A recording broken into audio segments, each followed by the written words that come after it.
In the quiet town of Blackhawk, Colorado, USA, nestled among dense pine forests and picturesque mountains, lies Evergreen Lake.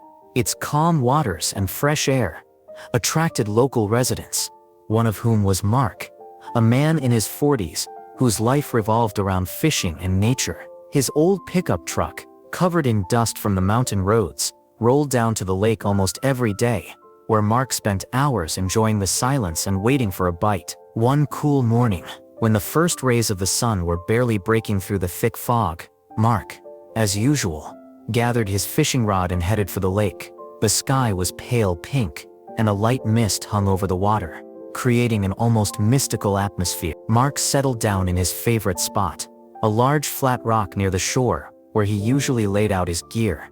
He had just started baiting his hook, when suddenly the silence was broken by a low, menacing growl coming from the forest behind him.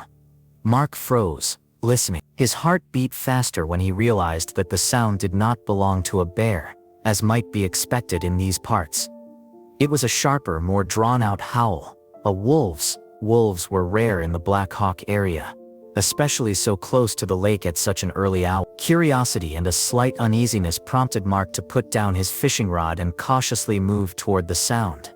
The deeper he went into the forest, the clearer the sounds became: growling, barking, and a strange high-pitched whine that sent shivers down Mark's spine. He assumed that the wolves might have cornered some small animal. Moving silently, he made his way through the thickets, trying not to crack a branch and attract attention. Finally, pushing aside the bushes, Mark saw a scene that made his blood run cold.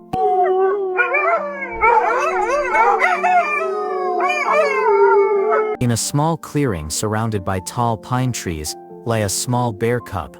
Its fur was ruffled, and its eyes were filled with terror. 8 wolves with gray-black fur and burning yellow eyes circled around him. They bared their teeth, preparing to attack. The bear cub lay pressed to the ground, breathing heavily, and on his hind paw was a fresh wound from which blood was oozing. Mark froze for a moment. He knew that interfering with wildlife was dangerous, but the sight of the helpless cub filled him with determination. He couldn't just walk away. Looking around quickly, Mark spotted a sturdy branch on the ground. Picking it up, he shouted loudly, trying to scare the wolves away. His voice echoed across the clearing, causing the pack to freeze.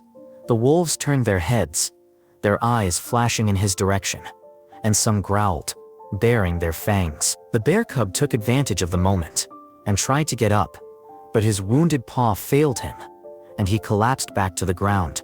Mark realized that time was running out. He gripped the branch tighter and stepped forward, waving it and continuing to shout. One of the wolves, the largest, took a step toward him, but Mark, without losing his composure, threw a stone at it, hitting it in the side. The wolf yelped and jumped back. The pack began to get nervous. Mark, without losing his determination, approached the bear cub, continuing to swing the branch to keep the wolves at bay. He stood between the bear cub and the pack, spreading his arms wide, as if creating a living shield. The bear cub looked up at him, its eyes shining with fear, but with a spark of trust. Another wolf tried to approach, but Mark struck the ground hard with the branch, creating a loud bang. This caused the pack to retreat a few more steps. The tense standoff lasted a few seconds, which seemed like an eternity to Mark. Finally, the wolves, as if assessing the man's determination, began to retreat. One by one, they disappeared into the shadows of the forest, leaving only silence behind. Mark exhaled, feeling sweat running down his back. He lowered the branch and turned to the bear cub. It was still trembling, and its wound looked serious. Blood had caked on its fur, but the cub was alive. Mark crouched down next to it, trying to move slowly so as not to scare it. "It's okay, baby. I'll help you," he said quietly, although he knew that words were unlikely to calm the wild animal. The bear cub allowed Mark to gently touch its paw. The wound was deep, and Mark realized that it needed urgent treatment. Lifting the cub proved difficult. It weighed more than Mark had expected. But gathering his strength, he picked it up. It did not resist, only whimpering weakly, as if understanding that this man was its only chance. Mark returned to the lake where he had left his pickup truck. The fog had begun to dissipate, and the sun was rising higher, illuminating the shore. He carefully placed the bear cub in the back seat, laying down an old blanket to make it softer. Mark quickly gathered his fishing rod and tackle and threw them into the back of the truck, then got behind the wheel. The bear cub lay on the seat, looking out the window as if searching for someone in the forest. Mark sighed, realizing that somewhere out there, the bear cub's worried mother might be wandering around. The road home was bumpy, but Mark drove slowly so as not to disturb the cub. His small wooden house, surrounded by pine trees, was the perfect refuge. Inside it was warm and cozy, and the old fireplace added to the atmosphere. Mark laid the bear cub on the soft carpet in the living room and took out his first aid kit. He carefully washed the wound with antiseptic, trying not to cause any pain. The bear cub shuddered but did not growl, allowing Mark to treat and bandage its paw. After treating the wound, Mark wondered what to feed the cub. He cooked some liquid oatmeal, mixed it with milk, and placed the bowl in front of the bear cub. At first the cub sniffed the food hesitantly, but hunger got the better of him, and he began to lap up the porridge. Mark smiled as he watched him, and decided to name the bear cub Teddy.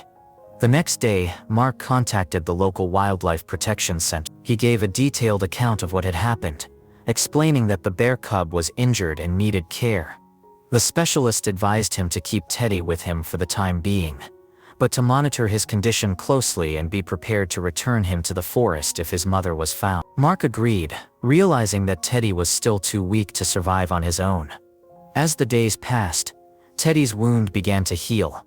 He became more and more active, and even started playing in the fenced-in backyard of Mark's house. Sometimes he fell awkwardly, but Mark was always there to pick him up and cheer him up. Teddy, despite his wild nature, became attached to Mark. Sometimes he would lie down next to him while he read or drank coffee, and look at him with his big brown eye. But Mark knew that Teddy belonged in the forest. Every time the cub looked toward the trees, Mark felt that he was missing his mother. A few weeks later, the center reported that a large female bear had been spotted in the Evergreen Lake area, apparently searching for her cub. Mark immediately realized that this was Teddy's chance.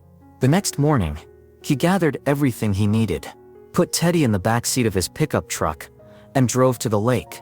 Teddy, as if sensing something, was unusually lively, constantly pressing himself against the window. At the lake, Mark parked in a familiar spot and let the bear cub out.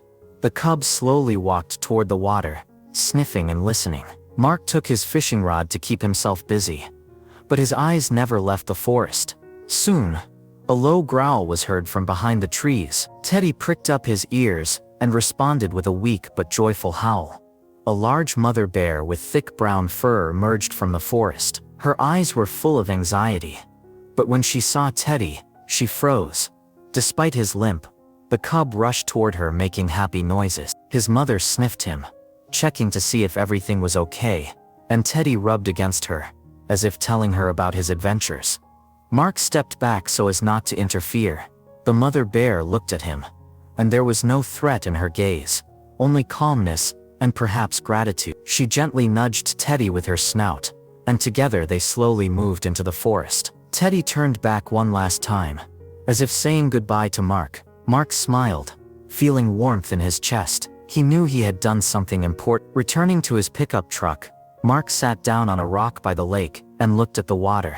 The sun rose higher and higher, reflecting off Evergreen Lake. He picked up his fishing rod, but his thoughts were far away, with Teddy and his mother, who were now together. From then on, every time Mark came fishing, he looked at the forest, hoping to catch a glimpse of the familiar brown fur. And although he never saw Teddy again, he was left with the feeling that he had given the little bear a second chance. Thank you for reading this story. If it touched your heart, please share it and support our work so that we can tell even more stories about animal rescue.